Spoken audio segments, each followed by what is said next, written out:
கழக பொதுச் செயலாளர் வருங்கால முதலமைச்சர் புரட்சி தமிழர் ஐயா எடப்பாடி அவர்களை வணங்கி இருவரும் தெய்வங்களினுடைய ஆசியோடு தமிழ்நாட்டு மக்களுக்கு சமர்ப்பிக்கின்றேன். அடையாளம் கொடுத்து, அதிகாரம் கொடுத்து, முகவரி கொடுத்து, வாழ்வு கொடுத்து தங்களை ஆளாக்கிய கட்சியை காப்பாற்ற வேண்டிய இந்த சோதனையான நேரத்திலே கட்சி சரியில்லை, தொண்டர்கள் சரியில்லை, தலைமை சரியில்லைன்னு அவதூறுகளை அள்ளி தெளித்துக் கொண்டே இருந்தால் தொண்டர்கள் இனியும் எப்படி பொறுத்துக் கொள்வது? டாக்டர் விஜயபாஸ்கர் நேற்று ராஜினாமா செஞ்சு தன்னுடைய நாடகத்திற்கு விடை கொடுத்திருக்கிறார். இது வளர்த்த கடா மார்பிலை பாய்வது போன்ற ஒரு வேதனையைத்தான் தலைமைக்கு ஏற்படுத்தி இருக்கும், எல்லோருக்கும் ஏற்படுத்தி இருக்கிறது.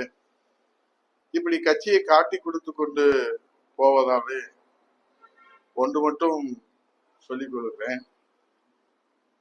இந்த கட்சிக்கு விஜயபாஸ்கர் வருவதற்கு முன்பாக தனக்கும் தன் குடும்பத்திற்கும் இருந்த சொத்து பத்துகளையும் இப்போது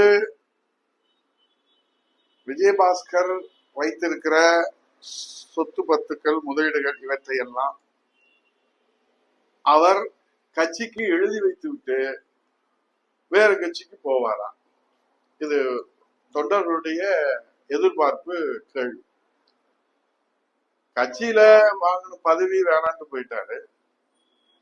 கட்சியில வாங்கின வெற்றி, இரட்டலையினுடைய வெற்றியை ராஜினாமா செஞ்சிட்டீங்க.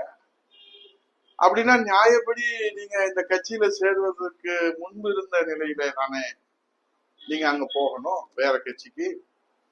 இந்த கட்சியில எல்லாம் ஆண்டு அனுப்பிப்பீங்க, சொத்து பத்துக்களை சேர்ப்பீங்க, முதலீடுகள் சேர்ப்பீங்க, செல்வாக்கு சேர்ப்பீங்க. எல்லாம் சேர்த்ததற்கு பிறகு தலைமையை விமர்சித்து, கட்சியை விமர்சித்து, தொண்டர்களை கைவிட்டு, மக்களை கைவிட்டு, உங்க சுயநலத்துக்காக, உங்க முதலீடுகளை காப்பாற்றுவதற்காக, உங்க மீது இருக்கிற வழக்கில் இருந்து தப்பித்துக் கொள்வதற்காக நீங்க கட்சியை காட்டி கொடுப்பீங்கன்னா தொண்டர்கள் எப்படி பொறுத்து கொள்வாங்க? வயிறு எரியுது இல்ல? இது என்ன அம்மா வளர்த்த கட்சி, எம்ஜிஆர் தொடங்கிய கட்சி, புரட்சி தமிழர் எடப்பாடி என்கிற சாமானியத்துல தலைமை சரியில்லைன்னு நீங்க பதிவு போடுறீங்களே, எப்ப போடுறது?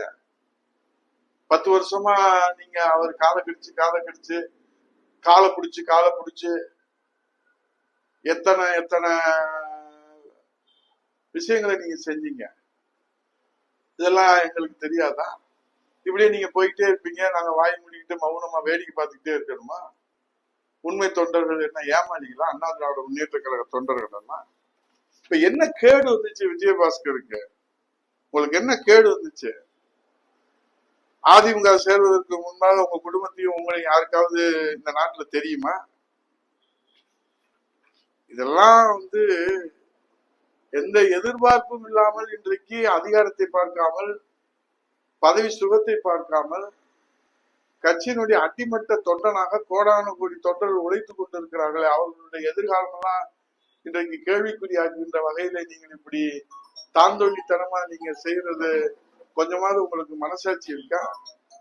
அம்மா ஆன்மாவும் புரட்சி தலைவர் ஆன்மாவும் உங்களை சும்மா விடுமா? இப்ப என்ன உங்களுக்கு தைரியம் வந்துருக்கு தெரியுமா? முந்தையெல்லாம் எவனாவது எந்த மாவட்டத்திலாவது கட்சியை விட்டு ஆட்சி அதிகாரத்துல சுகத்தை அனுபவிச்சுட்டு மந்திரி எம்எல்ஏ எல்லாம் கட்சி மாறினான்னா அந்த மாவட்டத்தில் இருக்கிற தொண்டர்கள் எல்லாம் கொதித்தெழுந்து விளக்க மாதிரி செருப்பு எடுத்துக்கிட்டு போய் ஊருக்குள்ளே நுழைய விடாத அளவுக்கு செருப்படி அடிப்பாங்க இந்த கட்சியை காட்டி கொடுத்தவன்லாம். அதான் இப்ப நீங்க நடக்கல, தொண்டர்கள் அதை செய்யலன்ற தைரியத்துல இப்படி ஒவ்வொருத்தரா இந்த கட்சியில அனுபவிச்சுட்டு, பதவி சுகத்தை அனுபவிச்சு விட்டு, தலைமையை புகழ்ந்து பேசிட்டு, தொண்டர்களை ஏமாத்திட்டு, எல்லா சுகத்தையும் அனுபவிச்சுட்டு, கான்ட்ராக்ட் எடுத்துட்டு, கல்குவாரி எடுத்துட்டு, எத்தனை கல்லூரி இருக்கு உங்களுக்கு? இது என்ன உங்க தாத்தா போட்ட பிச்சையா? இல்ல நீங்க, நான் ரொம்ப அநாகரிகமா பேசிடுவேன் நான். என்ன உனக்கு கேடு? நீ வர்ற நன்றி சொல்றேங்கிற, அப்புறம் ராஜினாமாங்கிற. நாங்க இத்தனை நாளா வாயை புத்திக்கிட்டு இருந்தோம்னா எங்களுக்கு எதுவும் தெரியாதுன்னு நினைக்கிறதா? சொத்து பத்து இருந்தா நீ எதை வேணாலும் செய்யலாமா? இது யார் கொடுத்தது? தொண்டருடைய உழைப்புல வந்தது. நியாயமான ராஜினாமா பண்ணிருக்கல, உன் சொத்து பத்த பூரா கட்சிக்கு எழுதி கொடுத்து நீ எங்க வேணாலும் போ, நாசமா போ, யாரு வேணான்னு கேட்ப. எல்லாரும் வருவீங்க, அம்மாவை ஏமாத்தி பதவி வாங்குவீங்க, சொத்து சுகத்தை சேர்ப்பீங்க. எடப்பாடியாரை ஏமாத்தி பதவி வாங்குவீங்க, சொத்து சுகத்துக்கு சேர்ப்பீங்க, பாராட்டி பேசுவீங்க. கட்சிக்கு ஒரு தோல்வின்னு வந்துட்டா காப்பாற்ற வேண்டிய நேரத்துல கட்சியை காட்டி கொடுத்துட்டு ஓடுவீங்க. தொண்டர்கள் எல்லாம் இதை கை கட்டி வாய்ப்பொத்தி மௌனமா வேடிக்கை பார்க்கணுமா? தொண்டர்கள் கொதித்து இருந்தா நாசமா போவீங்க எல்லாருமே. நீங்க அங்க போய் என்ன செய்ய போறீங்க? நாய் மாதிரி கேட்ல காத்து கிடக்குறீங்களா பாவிகளா? உங்களுக்கெல்லாம் கொஞ்சமாவது சூடு சொரண வெக்க மானம் சோத்துல உப்பு போட்டு திங்கிறீங்களா என்ன? பதவி என்ன இல்லன்னா என்ன? 10 வருஷம் அமைச்சரா இருந்தீங்களா? இந்த நாட்டிலே சுத்தி சுத்தி வந்தீங்களே, வள வந்தீங்களா? அம்மா போட்ட பிச்சை. சட்டமன்றத்துல கதை சொல்லி நீ பதவி வாங்குறீங்க.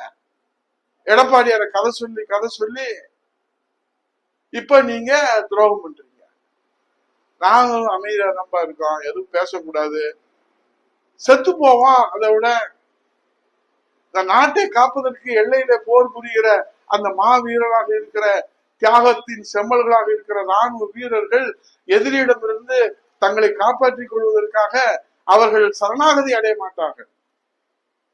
நாட்டை காப்பாற்றுவதற்காக ஒன்று வெற்றி என்று அறிவிப்பார்கள், இல்லை மரணம் என்று அறிவிப்பார்கள்.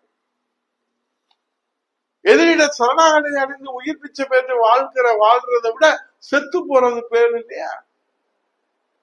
நீங்க தான் விஜயபாஸ்கர் சொன்னீங்க சட்டமன்றத்துல, நம்ம செங்கோட்டை அவர்கள் தாவேக கட்சிக்கு போறாரு, அவருக்கெல்லாம் என்ன ஒரு மூத்தவர், அவர் போய் இந்த தாவேக கட்சியில போலாமா என்று நீங்க சொன்னீங்களா சொல்லலையா?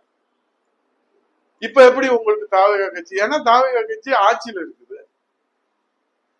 ஏன் ஒரு 5 வருஷத்துக்கு பதவி இல்லாம உங்களால இருக்க முடியாதா? 17/10/1972 எம்ஜிஆர் தொடங்கி இந்த கட்சியில இன்ன தேதி வரைக்கும் 54 ஆண்டுகள் எந்த பதவியும் இல்லாம, எந்த பதவி சுகத்தை பார்க்காம, எந்த எதிர்பார்ப்பும் இல்லாம உழைத்து கொண்டிருக்கிறான தொண்டன் அவர்களை நம்பிதான் இந்த கட்சி இருக்குது. உங்களை மாதிரி ஓடுகாடிகளை நம்பி இந்த கட்சி இல்ல. ஆகவே இனிமேலாவது யாராவது இது மாதிரி செய்யணும்னா தயவு செய்து மொத்தமா செஞ்சுட்டு ஓடிருங்க.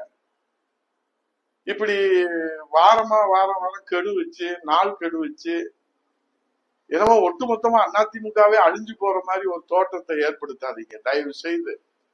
இன்னும் கோடிக்கணக்கான தொண்டர்கள் இந்த இயக்கத்துல இயக்கத்தை நம்பி உழைச்சிக்கிட்டு இருக்கிறாங்க. கோடிக்கணக்கான மக்கள் இந்த இயக்கத்தின் மீது நம்பிக்கை வைத்திருக்கிறாங்க.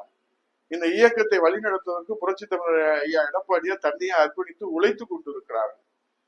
அதையெல்லாம் கேள்விக்குறியாக்குகின்ற வகையில உங்களுடைய இந்த நடவடிக்கையெல்லாம் அமைந்திருக்குது. என்ன ஆட்சி இப்ப உங்களுக்கு? என்ன வேணும் உங்களுக்கு?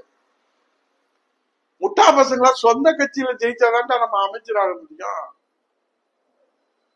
போன கட்சியில அமைச்சரானா அங்க எப்படி அவங்கள உப்புக்களை கூட மதிக்க மாட்டாங்க தம்பிகளா? என்ன ஆத்திரம், என்ன அவசரம்? தேர்தலுக்கு முன்னாடி போய் தாவேக்கா நல்ல கட்சினா தேர்தலுக்கு முன்னாடி போய் சேர வேண்டியதானா? ஏன் தேர்தலுக்கு அப்புறம் இத்தனை பேர் போறீங்க? விஜயை வாழ வைக்கிறதுக்கா இல்ல விஜயை சாவடிக்கிறதுக்கா? இத்தனை பதவி கொடுத்து, அதிகாரம் கொடுத்து, சொத்து கொடுத்து, சுகம் கொடுத்து, அத்தனையும் கொடுத்த கட்சியையும் தலைமையுமே நீங்க தோத்த உடனே காட்டி கொடுத்துட்டு போறீங்க. அதிமுகவுக்கு இந்த கெதினா விஜய்க்கு என்ன கெதி? விஜய் எல்லாம் நீங்க சேர்ந்து உழைச்சு வாழ வைக்க போறீங்களா? எங்களையே சாவடிக்கிறவங்க விஜய் ஏமாத்துறோம் உங்களுக்கு. ஆகவே தொண்டர்கள் எல்லாம் கல் மனதோடு தேவையற்ற அவதூறுகளை நீங்கள் அள்ளி தெரிப்பதை இனியும் பொறுத்து கொள்ள முடியாது. காலம் உங்களுக்கு தகுந்த பாடத்தை புகுத்தும்.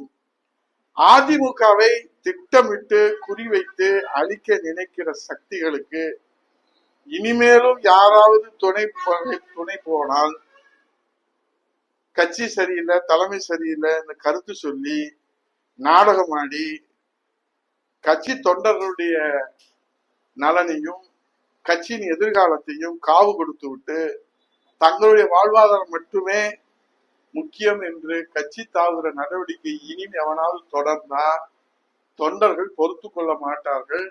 எச்சரிக்கையாக இதை சொல்லுகிறேன். காலம் நல்ல தீர்ப்பை சொல்லட்டும், பொறுத்திருப்போம். அம்மாவின் ஆன்மா, புரட்சி தலைவர் ஆன்மா உயிரோடு இருக்கிறது என்று நம்புகிற கோடானு கோடி தொண்டர்களுக்கு மீண்டும் அண்ணா திராவிட முன்னேற்ற கழகம், புரட்சி தலைவர் மன்னாதி மன்னன் மக்கள் திலகம் புரட்சி தமிழர் ஐயா எடப்பாடியார் வடிவத்திலே, தமிழகுலசாமி அம்மா அவர்கள் புரட்சி தமிழர் ஐயா எடப்பாடியார் வடிவத்திலே, புரட்சி தமிழர் எடப்பாடியார் தலைமையில மீண்டும் அம்மா ஆட்சி அமைகிற வரை ஊனுன்றி உறக்கமின்றி உழைப்போம், புதிய வெற்றி சரித்திரம் படைப்போம், இந்த நயவஞ்சகர்கள் கூட்டத்திற்கு பாடம் புகட்டுவோம். மக்கள் நம்மை ஒரு நாளும் கைவிட மாட்டார்கள். அண்ணா திராவிட முன்னேற்ற கழக கட்சி ஏழைகள் கட்சி, எளியவர் கட்சி, சாமானியர் கட்சி, தொண்டர்கள் கட்சி, ஜனநாயக கட்சி. ஒரு சாமானிய எளிய தொண்டர் இன்றைக்கு தலைமை பொறுப்பில் இருப்பதனால கேட்க நாதி இல்லைன்னு நாய் பேயெல்லாம் இன்னைக்கு ஆட்டமா ஆடுறீங்க. இந்த கொட்டத்தை அடக்குவதற்கு தொண்டர்கள் கொதித்து எழுவார்கள் என்று சொல்லி நன்றி கூறுகிறேன். நன்றி, வணக்கம்.